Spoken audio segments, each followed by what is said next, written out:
Internet? It's your boy Brando and Christopher House. Welcome to another episode of the Otaku Remix podcast.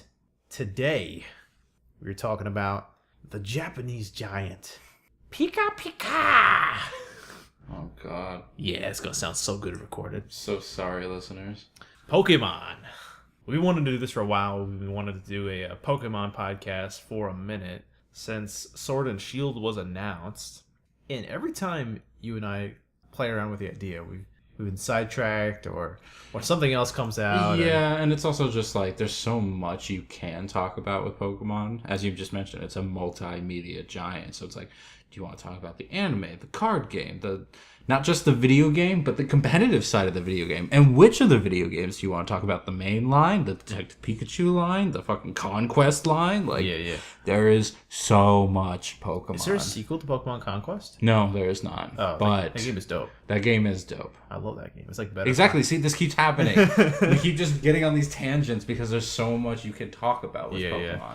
And so we're just going to kind of go with current news, and then we'll probably spiral into some sort of like disgusting mess of Pokemon, fandom. We'll eventually make this weird Alolan muck of a podcast. Yeah. Anyway. You know what I'm talking about. Oh, I know right? what you're talking about. Yeah, that rainbow-ass guck monster. Yeah. Disgusting mistake of God. Super top tier. Damn you, Arceus. So we start with today. So today is May 29th, 2019. So tonight, at some point in the Land of the Rising Sun, there's going to be the Pokemon investors and strategy meeting where they're going to talk about, it's a closed auditorium showing for the Pokemon Company to show their investors the cool stuff they'll be doing through the next 12 months-ish. Last year, this is when they announced Let's Go Pikachu, Let's Go Eevee. It's when they announced Pokemon Quest, the Minecraft-looking game they have for Pokemon on Switch, which is also on iOS and Android eventually. I don't believe it's out on them yet, but It will be soon-ish. And they talked about the potential of an 8th-gen Pokemon before Sword and Shield was announced, and now we are amidst, they're going to probably do one tonight, where they're going to probably talk about some other Pokemon mobile game they'll release probably. And in a week, next Wednesday on June 5th, we're having a Pokemon Nintendo Direct. Mm-hmm. Which is going to definitely be focused on Sword and Shield. So, Chris, what do you want them to show you?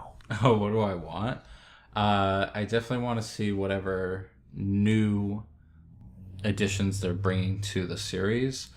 We had talked additions in you mean like physical Pokemon, or do you mean like functions? I would like I would like to see like a couple of the newer designed Pokemon, because like that gives me a good sense of like what the whole region's gonna be like. We've talked a little bit about the design of Pokemon, right? Have we? Like, not on podcast. I feel like we had. Not okay, on mic. Yeah. Okay, and if it was lost to time. Probably, yeah. I mean, how the artists have changed over time. Yes.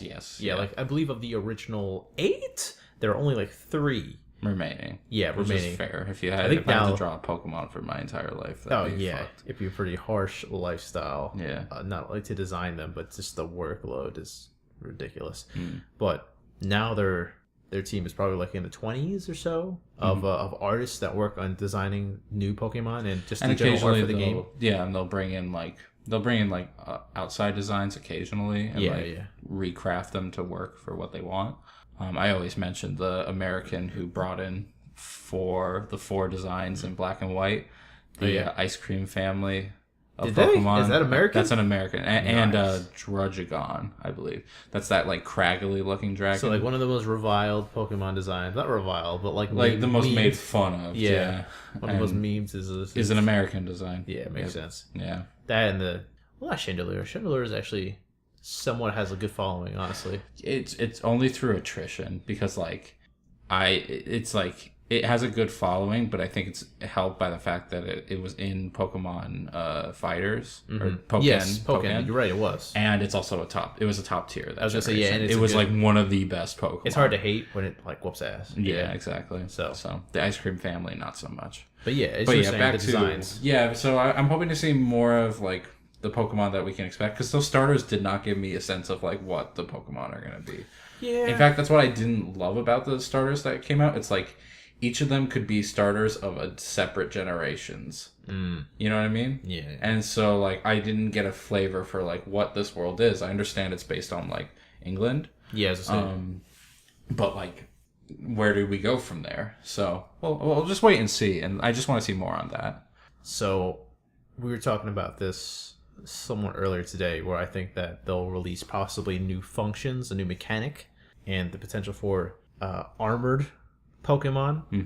So it's the X and Y. We had Mega, and then sort of the Z moves in Sun and Moon. I was thinking that, not me personally, this is something I've heard on our anime, and then also on the rumblings and tumblings of the internet, that armored Pokemon could be something. It fits in with the aesthetic of Sword and Shield.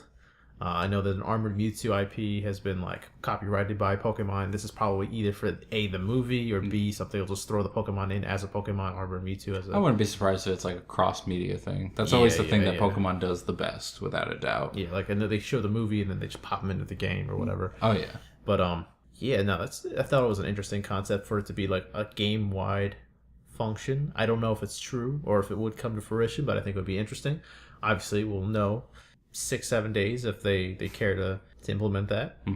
Would you actually like to see that added to I have no Pokemon? idea how it would be implemented, and like if it would be limited to one Pokemon on your team, or like kind of like the Mega Evolution you're only allowed to do for one Pokemon, right? Yep, and and they have to have an equipped item, except for Mega Rayquaza, which is a whole other story. Yeah. But I think it just kind of be redundant, and if anything, it would take the design of Pokemon away from a like purely nature-based core philosophy. Because that's what a lot of Pokemon is. It's like, aside from Mewtwo, who is like a big exception, and like in fact his like, But he's man-made.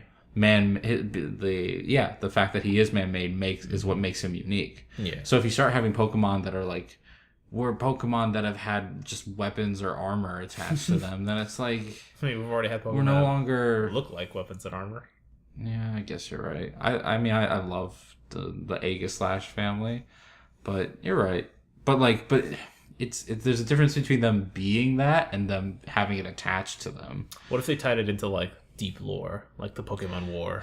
Oh my god. Well, I already hate Pokemon lore. Let's just start with that. So I don't know. I'm not a big fan of the idea. It could be executed perfectly, and I'll actually enjoy it. And fuck it, I'm gonna buy the game anyway, so it's not my opinion matters. This is true. Slave to the system. You know what's funny? It's another quick tangent. We were talking about Pokemon movies earlier. We were talking about the X. I had seen the Lucario Mystery of Mew Pokemon movie. Yep. In that movie, they talk about a Pokemon War. That's brought up in X and Y. They go into it though. Like they show footage. Yeah, they do as well in X and those Y. Pokemon are armored.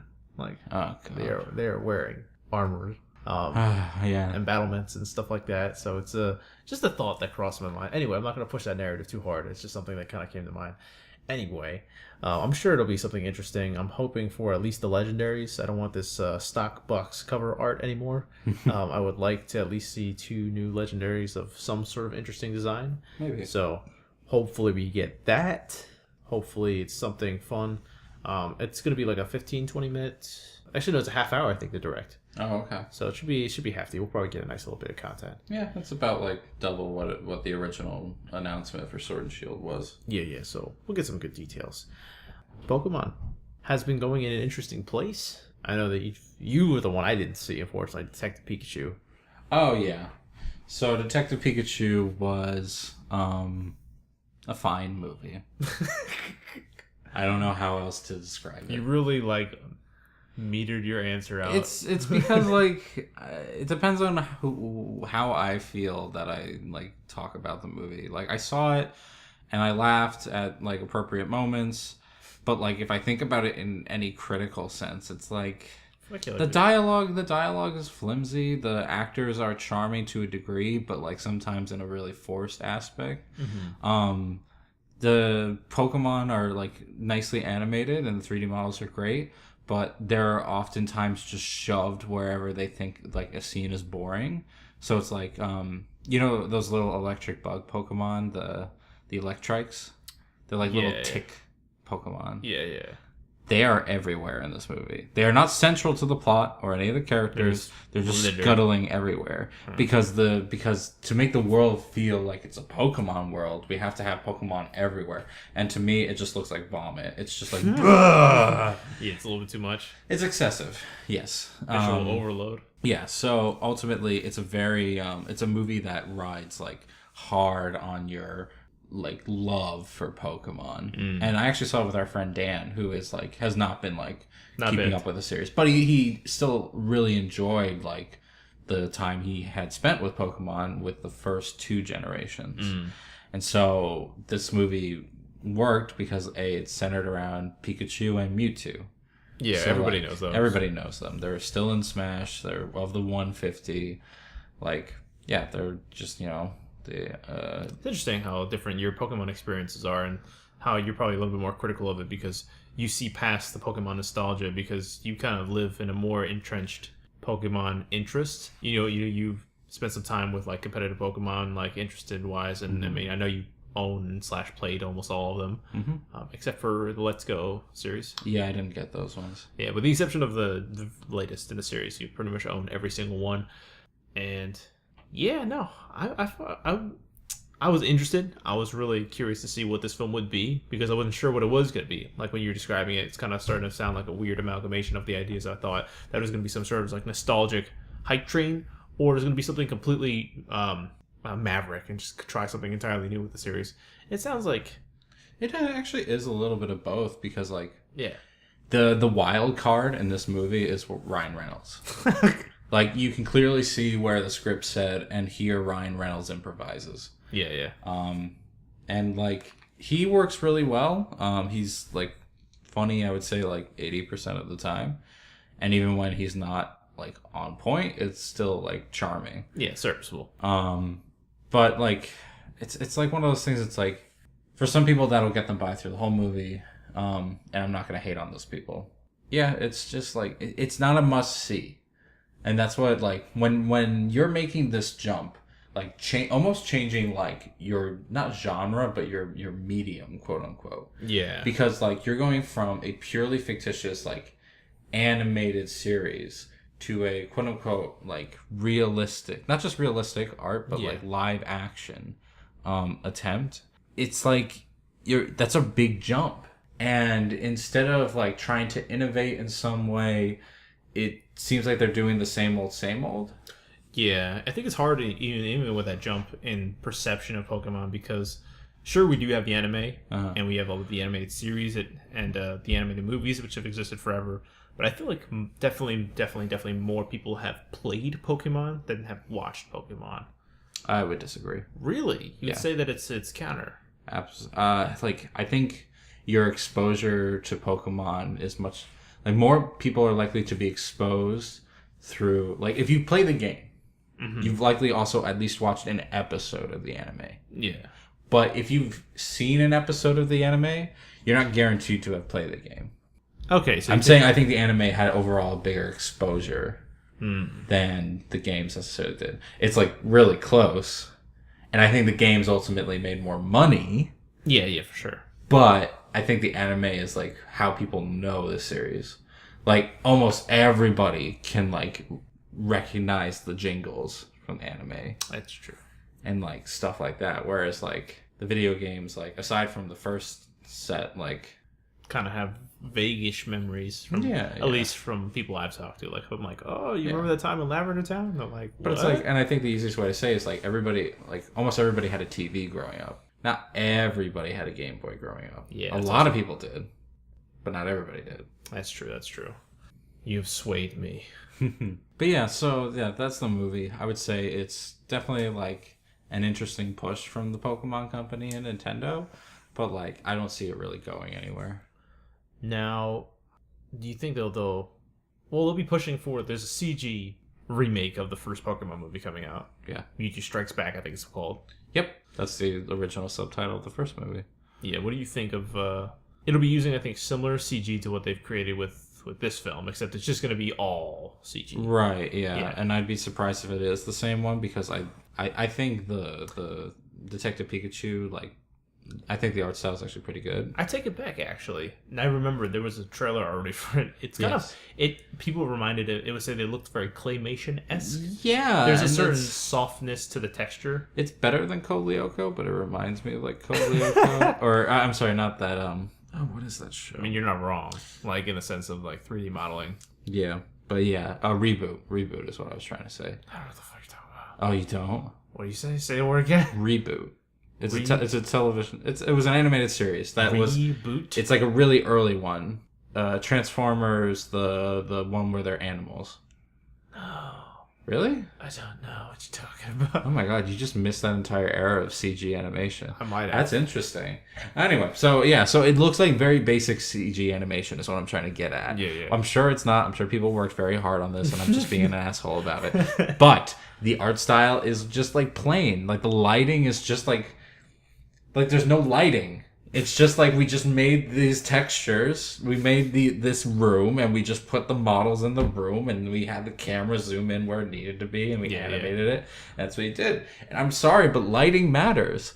Lighting changed KOF 14, King of Fighters 14, from like horrible to like passable. No, I agree. Yeah, lighting is important, and I'm sure the depth of the field and everything that goes into the artistic side of that film is top notch, and we'll see more about it in the coming months. I'm not sure if that's getting a Western release. It might. I wouldn't be surprised if it. I don't think it's getting a theatrical release. It might get like one of these limited anime releases. Oh yeah, especially with how like common those are. Yeah, nowadays. Oh my god, I imagine the theaters are like frothing. Oh, for a chance to get Pokemon. Like we've been trying to sell these anime nights to like, and people show up, but like, or not even like we're trying to get people in this theater, and Pokemon will do it, even if it's only for 3 days. Oh yeah, for 3 days, limited engagement. Pokemon will fucking sell that shit out. Yeah. I think it'll have a release comparable to what Dragon Ball had. Yeah, like a couple, like I think a week or two, limited time frame. But they'll hand out their Mew cards. Yeah. We'll have the old ladies trying to push Gogeta into our pockets. And yeah, but like I'm not excited to see that movie. I've seen that movie a lot. Like I watched that. I think I watched that original movie when I was a kid, like 4 times in the theaters. Brother, no singing, brother. No singing. That's true. It's true. We can't get rid of this podcast. Yeah. Please don't take the copyright. Yeah, but I know it sounds just like the artist. Boys to Men. Boys to Men. I was forgetting it. How dare you? I know. I love Boys to Men too. But that movie. We'll see. We'll see what happens.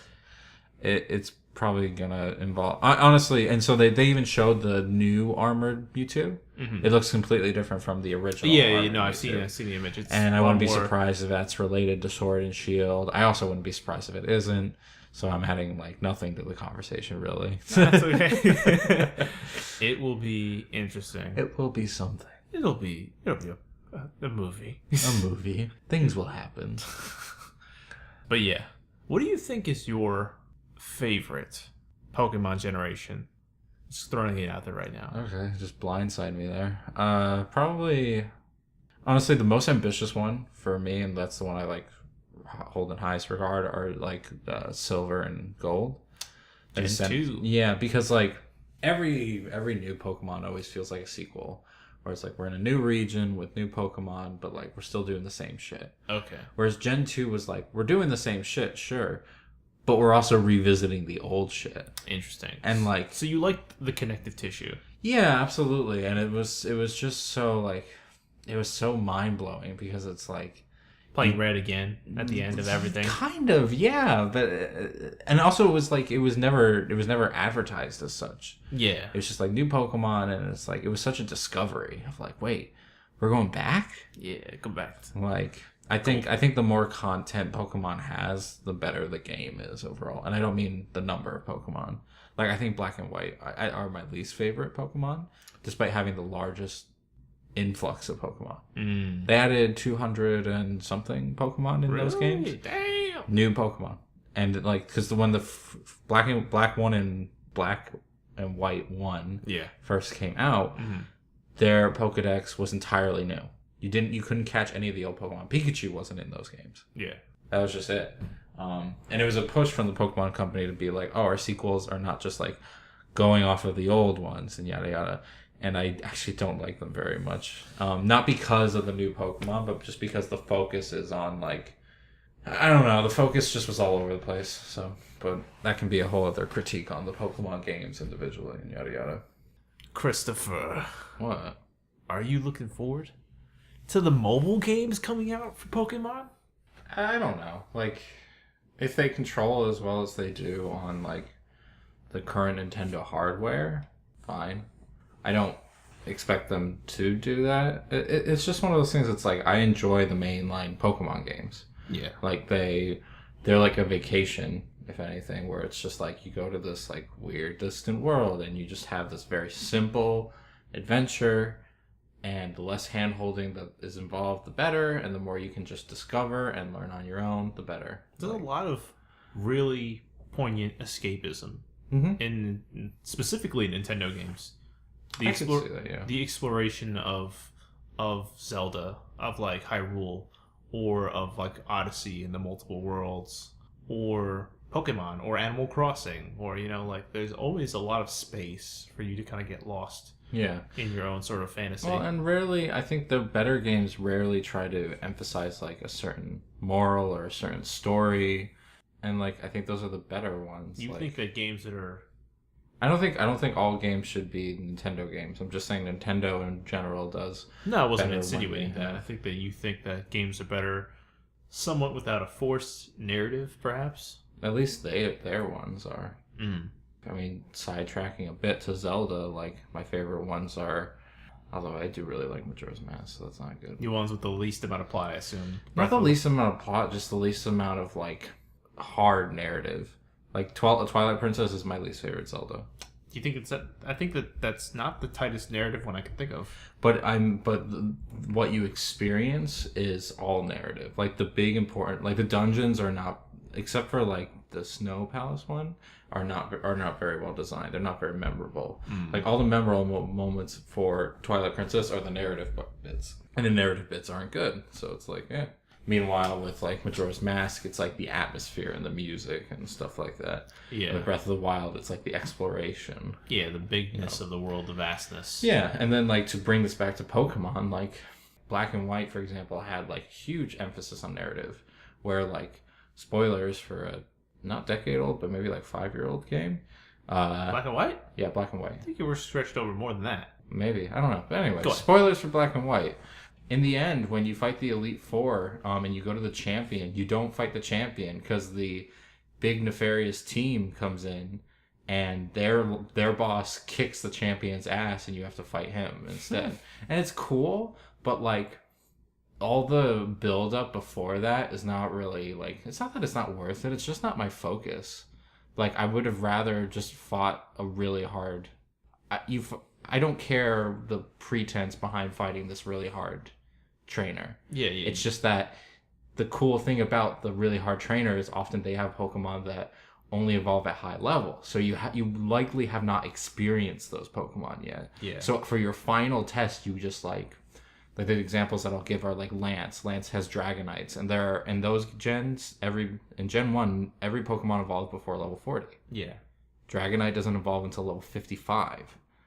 What I always thought was interesting about that, side note. Yeah. Going back to Pokemon Gen 1, it's like, I remember the feeling, like seeing Lance, I'm like, oh, dragon Pokemon. Yeah. So fucking cool. Yeah. And then like you go back and you look at your Dragonite, and it's like, the only dragon move you have is Dragon Rage? Yeah. And it only does 40? Yeah. You fucking weakling. But it had Hyper Beam. That's true. It had Hyper Beam, it had a bunch of shit. Dragonite was still strong. It wasn't the strongest. Yeah. But between the like Lance's team in general, like starting out with a Gyarados and like moving on to Dragonair, who had like a bunch of like really powerful moves, and then like Aerodactyl, and like it's just like, but there's no pretense to Lance. Like there's no build up to the eventual fight. Yeah. He's just like, you just fight him and it's like, whoa, this is something I haven't experienced yet.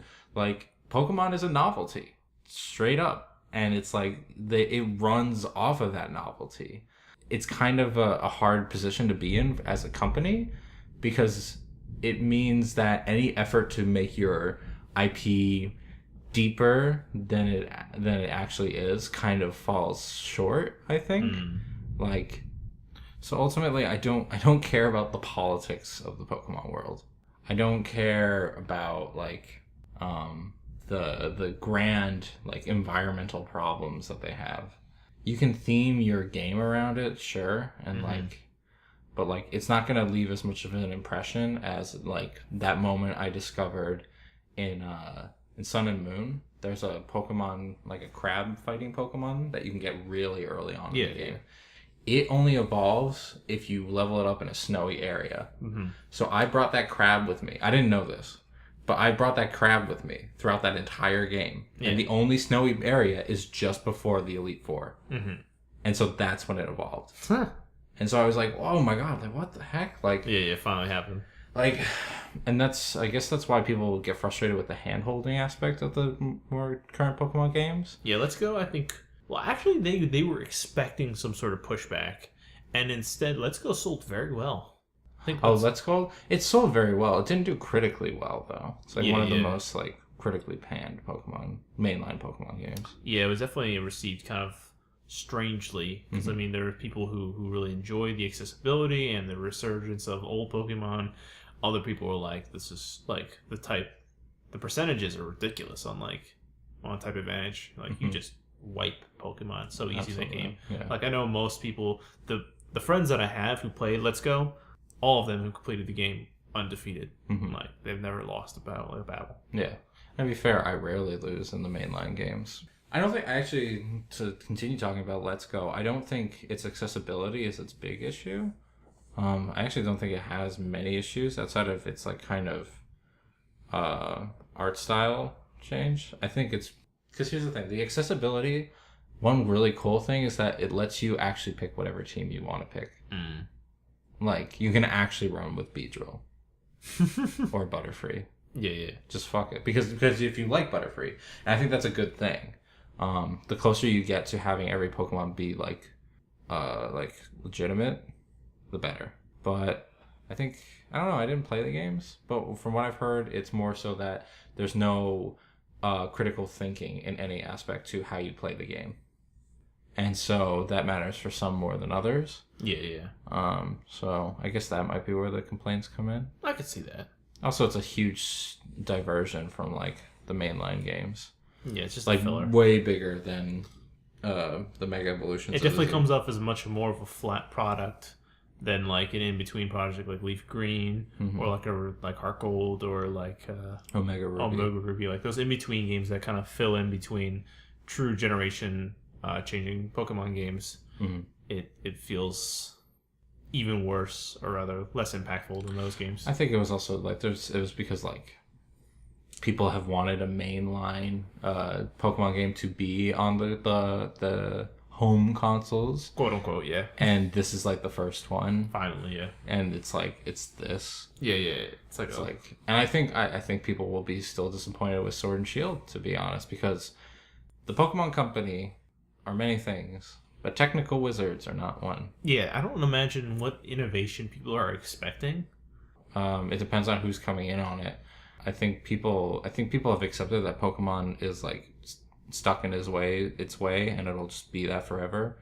It'll add new flavoring, but, like, it'll never be. It's fine. I was talking to Dan, and he's like, "Do you ever think there'd be a Pokemon game that's, like, over the shoulder?" And at first, I rolled my eyes, and then I was like, "But at the same time, that's, like, the market that you haven't reached yet." Like, he's a guy who knows about the Pokemon IP, is interested in the Pokemon IP, and doesn't buy. So it's like, that's the market you should be trying to reach, I guess, if you want to expand. And it's like, maybe because he's a big fan of God of War. And I'm sure they'll find something that'll make it click, because I think that experimentation with the design is what they've been doing for the past few games. They're trying to make it...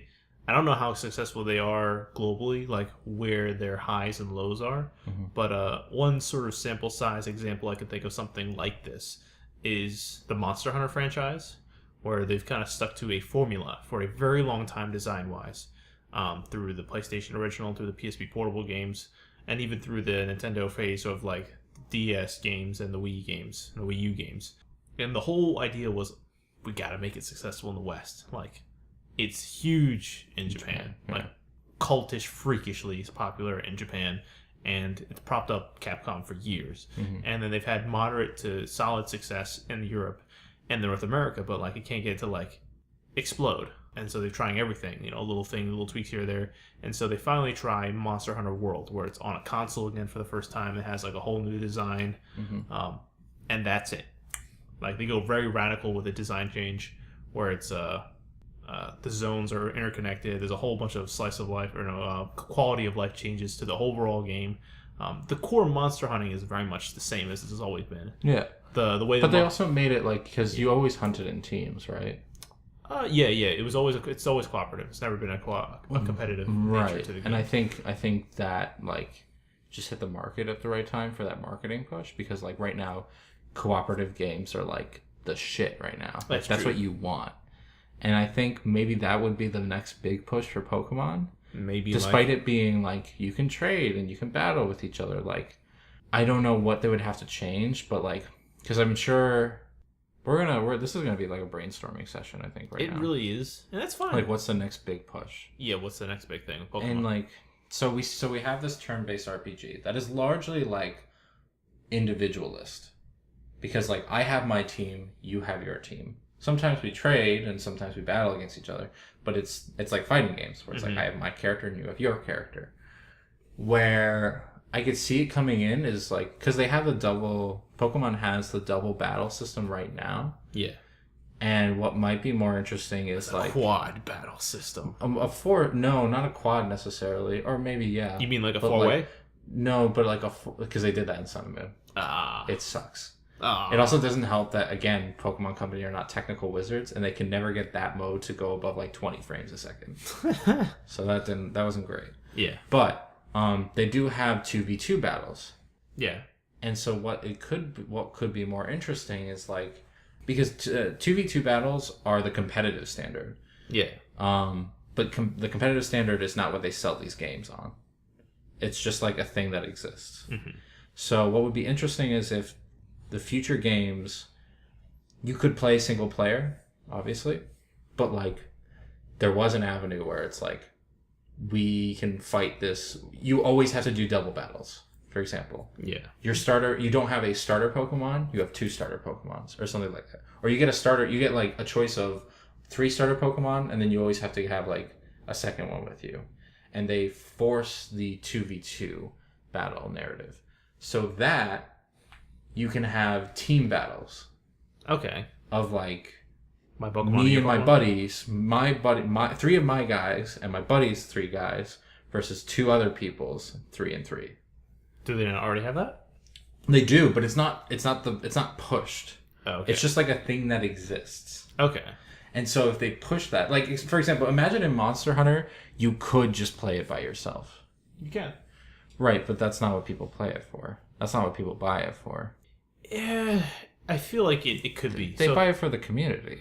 Most people, I think, buy it for the community. However, it's a very, very viable game to play solo because of the way the monster scaling works. Okay.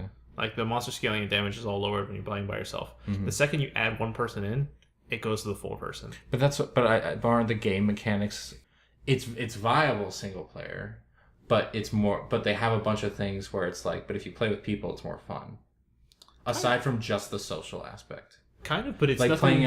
playing as a trumpeter, for example. Yeah. Like there's a class that is just support. Yeah, but they're definitely more.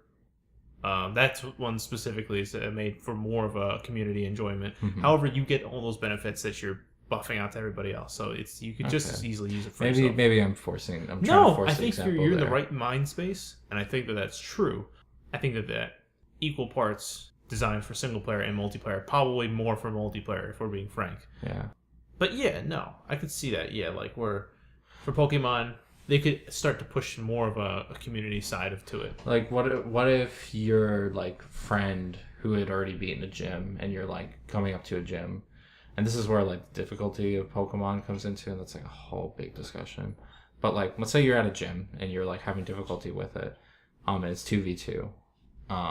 And so you could call in your friend from online and be like, hey, can you help me with this gym?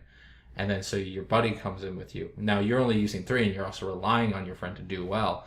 But at least there's that social aspect to it. That like Pokemon is like Detective Pikachu, I think, tried to do it by making like this push for like realism to try to make it like Pokemon not just your nostalgic guilty pleasure. Yeah. It tried to legitimize Pokemon, and I don't think it did. I think it's still a nostalgic guilty pleasure for a lot of people. Yeah. Whether they pretend it's a guilty pleasure or not. Yeah, it's not something that you would openly admit at the water cooler. Like, Yeah. I don't think anyone would be afraid to say, like, oh, I've watched a Marvel movie or, like, this and that. Yeah. But, like, because of that kind of stigma that it's like, oh, it's still kind of childish. Absolutely. It's still and it's cute. like you need to make Pokemon a social, not event, but a social hobby. Yeah. Need to normalize it somehow. Yeah, of like, oh, I'm just... Destigmatize it. So it's like, what are you doing this weekend? Oh, I'm, hanging out with the guys, and maybe we'll play a match of Pokemon or something like that. Yeah. Or like, maybe we'll do this or that. And like, I think Pokemon Go, like, when it first came out... It tasted it. It tasted it. And now they need it. And now, but they weren't able to sustain it. No. A, because it was such a fad thing, Mm-hmm. and B, because it required like almost too much effort. Like you couldn't just sit at home and play Pokemon Go. No, with I your literally friends. physically, and they wouldn't let me drive. Had to physically walk. Yeah, and that's fine, and that's great for that initial like spark of like, yeah, Pokemon. But for the long term like hobby, unless you're like a sport, people just want to hang around. Yeah. So And plus, it was like a seasonal thing because it's like you can only if your game physically requires that I be outside in the wilderness, on the streets of Philadelphia, finding my Dragonair. yeah, I'll do it when I'm jogging. It's like, what do I do in the winter? Brando's fine with it because Brando loves being outside in the winter. Less crime, less douchebags, less bugs. But the normal person, which I completely understand, does not want to be outside when it's not, 70 degrees plus. Yeah. So that's always gonna fade. That fad is always gonna fade. Yeah. And granted, even stuff like Overwatch has kind of faded recently and stuff That's like true. that. But I think if you could like, for a more solid example for anybody who hasn't like caught on to what I'm talking about, in Let's Go, apparently there you can have another person like in your game at the same time, like two player controlled characters like in the same patch of grass trying to catch Pokemon together. Huh. That's a great idea. That's cool. If they can take that core concept and make it implemented throughout the entirety Like of a new generation. If I could just like drop my Pokemon trainer at any time into your game and just be like, hey, now we're exploring together. Yeah. That'd be great. That'd be great. I feel like that's tipping on like the sort of schoolyard legendary like Pokemon MMO ideas That's the one. that people. I don't think an MMO is No, the way. no. And right, I'm Yeah. just clarifying because people have constantly said like, yeah, just make it an MMO. It's I don't think that's the answer. That's not the answer, no. But you can tell that that's the desire. Oh yeah. So like they have to go with that. The desire is that everybody can play Pokemon together at the same time. Yeah. That we're always battling each other like the trainers on the streets of Pokemon. Or you're always trading. Like imagine if like you and I are like going through the same patch of grass and we're like, and like whenever we find Pokemon, we're both like, battling the wild Pokemon together. But one shows up that's like really rare and you catch it. Yeah. Then that's an incentive to trade immediately. Yeah. Yeah, I think they really need to push the social aspect because they did back in Red and Blue. Mm-hmm. Trading and battling was like a new way to connect with people. Yeah, they're pushing the technical boundaries of the Game Boy. And it hasn't really progressed since then. Yeah, that side of it, yeah. Like it's progressed in the very technical sense of like now it's over Wi-Fi and now it's this and I that. think the Pokemon product itself, like the amount of Pokemon, what they can do, the game's mechanics, all of that has reached not a plateau, but it's reached a nice sweet point. Yeah. Now I would say it's a plateau. Yeah, it's plateaued. Especially when like we're talking about like you're saying like, oh, the next one might have armored Pokemon. Yeah, it's like that's no different than Mega Evolution. Yeah. I'm sorry, but it's no different. No, yeah, it's if I get concept. armored Charizard, I don't care. Yeah. Like you already played that card once. So that the mechanics and how much you can saturate that side of the game is complete. It's reached near perfection, I could say. And I also, as far as for what it's trying to be. Yeah, and I also don't want to see it go into a completely action oriented game. Yeah, nothing too. It's still. I want it to be strategy, turn based. How it's always been. Yeah. now that you've completed that side of it, now you dip into the honeypot of social innovation and see what you can stir up in there, and that might be the go route for them. So I think you're onto something. I think you're definitely. We'll see. Yeah. Within the coming week, we may have our answer. We may. I think to do that, they would need a region, like this new region, would need to be massive. And I mean in terms of, like, exploration. Yeah. Like, good central hubs of towns, and of course, like, gyms and like stuff like that. a lot of routes. A lot of land. Yeah. A lot of routes. And you know what? Even, like, that Mount Moon post-game, Yeah. like, maybe an area that, like... Or maybe even, like, you have, like a boat, for example, right? Oh, shit. Going to Goldenrod? And no. And so, like, you... Every couple months or so, the island it goes to changes. I like that. So it's like, oh, this month the island with the Jigglypuffs is on it. And I really want a Jigglypuff. Yeah. And they're really rare there. So you want to go with me to that island and we'll farm for Jigglypuffs? Yeah, I like this. Yeah. Yeah, they could definitely be stealing this shit. Like, hit us up, Pokemon. We got the juice. That'd be so cool. Yeah. But yeah, I think that's where Pokemon has to go. Otherwise, it's gonna keep banking on nostalgia for a while. Nah. I think they captured lightning with Mega Evolutions in X and Y, because it was like kind of a time of like resurgence for like nerdom and like you know, nostalgia and all that shit. But I don't think they can capture it again. I don't think they can continue writing on it. Not with the new mechanic, no. But then maybe they'll try. You know, who knows? We'll try. We'll never know. But I think that's a good place to cap for now. So we'll definitely keep looking forward. When the announcements do come, I know we'll probably be back on this mic talking about it. You more of the fervent Pokemon nerd than I, but still I'm a huge fan. Probably a little bit more in the past, but still, I look forward to the developments to come. But until then, let us know down below what you guys are hoping out of the Pokemon Direct. What are you hoping to hear the next few weeks as we wait for the Pokemon Company to reveal their plans for us? What you would like to see? If you had fun with this podcast episode today, shoot a like, hit the subscribe if you want more Otaku Remix, and as always, have a good day, have a good life. We'll see you next time.